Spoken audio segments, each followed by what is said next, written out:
Hey guys, welcome back to another episode of Mabimpressions, and today I want to talk about Anuchard. This game came out April 21st, 2022. I want to thank the devs and publishers Stellar Knoll Freedom Games for the review copy. However, all thoughts will be my own. If you're interested, all the footage is from the Let's Play channel, link down below, and we're live streaming this whole review, so also link down below. So anyway, this game is an action RPG, action adventure, hack and slash with a nice retro feel. It has those like sprite pixely graphics.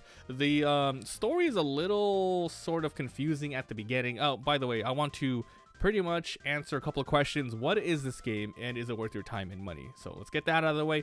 Anuchard, it's about a whole it's a whole group of people. They're called the Anuchardians, and throughout, like, I don't even know how many years, like tens of dozens of years, there used to be guardians, but then the people started to get more independent from what I can get, and the guardians somehow faded into obscurity. However, some people still, worship them. They have relics, etc. But all of a sudden, the dungeon near the town, as soon as people have been going in there to go check it out, scavenge, they kind of quote-unquote die. They actually become petrified, and their soul gets lost in the dungeon, and they come back as a statue, which people, keep inside of the, the main area to to memorialize them somewhat. So, long story short, you somehow take control of this Anuchard Bell, and you are able to fight and go down there to pretty much save everyone. So you have to go down into a dungeon,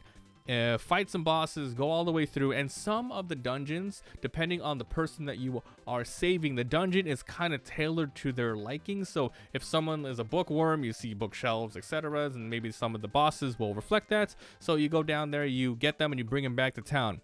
Once you bring them back to town, you pretty much everyone gathers into the main hall, and you release the relic. You hit the bell, and they come back to life. And that's the cycle you're going to be doing through every single chapter. Not everyone you save is going to necessarily be part of the main overarching story. As a matter of fact, some of them are even optional. You don't have to do it 100%, but the ones that are part of the main story, once you unlock them, it really furthers the story. Whether or not you just get huge, gigantic story points that just, continues to move everything along, or they unlock new types of buildings. For example, you get maybe upgrades where you can go get more food, cosmetics for the town, etc. So that is the game. It plays as a top-down game. Half of it's, town managing, having fun walking around, talking to the townsfolk, doing side quests via delivering stuff, or even talking to the people. Now, this game, I would say, has a pretty okay story, a nice world building. A lot of the characters, it starts off with a pretty decent sized village, but as you unlock more and more characters by saving them, releasing their souls, more, different types of dialogue options and will open up, and you'll get to see more and more relationships bloom, and you can see people's backstories, and, just everyone has a personality. Though it might not seem that, crazy when you see the screenshots.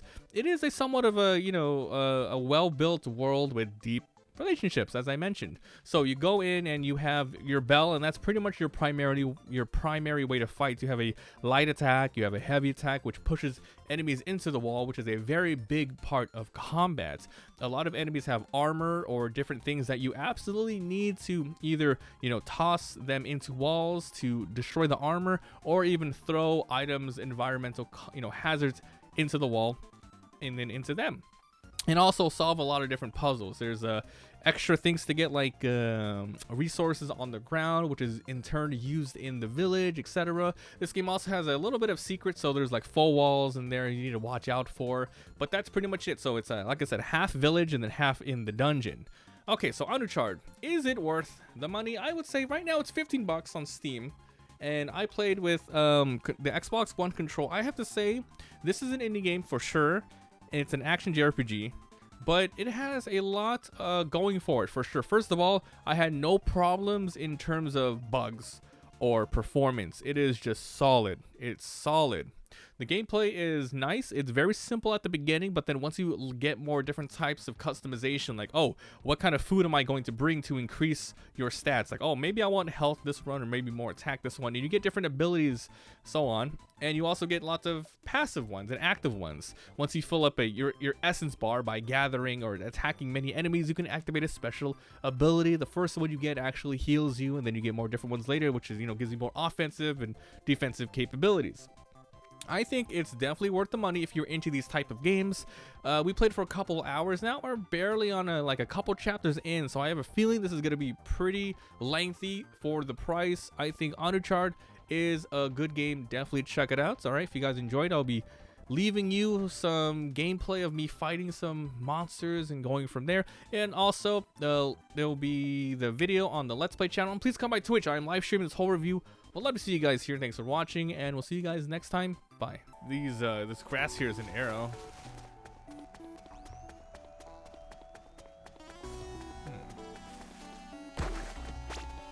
Okay.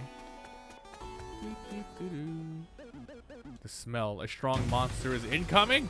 What the? It's huge. That's what she said. Ah! Come on, man. Come on, man. Into the wall in the back where I can't even see you. Dude, that's scary. What the heck, dude? Oh my god. There's a very small window to attack him after you break him. Oh, that's perfect. Look. Oh, no, you don't. Be cool. Ah. Eel. Put down the healing. Passive healing. Oh, you can't. Alright. Let me use my special ability. Projection. Alright, we cool. Alright, that was easy. Is that the end of the dungeon? I think we did it. Yeah, we did do it. Nice. So we got one extra person to save. Nice. And now that we saved this person, I am assuming we're going to unlock another new type of... Wait, what? Another building. This is so cool. Seconded. Wow. It's my favorite ghost room so far.